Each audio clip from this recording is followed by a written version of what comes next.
या बातमीचे प्रायोजक आहेत वंश फिटनेस सेंटर, कादरी हॉस्पिटल, नई जिंदगी रोड, सोलापूर। शहरातील वेगवेगळ्या ठिकाणी राहणाऱ्या 2 अल्पवयीन मुलींपैकी एक बाहेर जाते म्हणून गेली, दुसरी मैत्रिणीकडे जाण्याचे कारण सांगून गेल्या, त्या परत आल्याच नाहीत। आपल्या मुलींना कोणीतरी फूस लावून पळवून नेल्याच्या तक्रारी दोन्ही आईंनी विजापूर नाका पोलीस ठाण्यात धाव घेऊन केल्या। या प्रकरणी बुधवारी भारतीय दंडविधान कलम 363 अन्वये अपहरणाचा गुन्हा नोंदला आहे। शहरातील एका भागामध्ये दोन्ही कुटुंबे वास्तव्यास आहेत। यातील एकीचे वय 16 वर्षे 4 महिने 17 दिवस आहे। ती सोमवारी दुपारी 12च्या सुमारास मैत्रिणीकडे जाऊन येते म्हणून घराबाहेर पडली। संध्याकाळ झाली तरी मुलगी परत आली नाही म्हणून आई काळजीत पडली।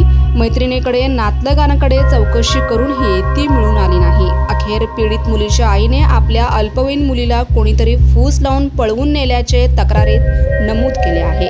दुसऱ्या घटनेतील मुलीचे वय 15 वर्षे 1 महिने 19 दिवस आहे। ती मंगळवारी दुपारी 3:30च्या सुमारास बाहेर जाऊन येते म्हणून बाहेर पडली, ती परत आलीच नाही। अज्ञात असल्याचा गैरफायदा घेऊन कोणीतरी तिला फूस लावून पळवून नेल्याची फिर्यादीत नमूद केले आहे। दोन्ही घटनांसंदर्भात विजापूर नाका पोलीस ठाण्याचे वरिष्ठ पोलीस निरीक्षक पवार, पोलीस निरीक्षक शिंदे, फौजदार पोपळभट, सहाय्यक पोलीस निरीक्षक नामदे यांनी भेट घेऊन माहिती घेतली, तर पुढील तपास सुरू आहे।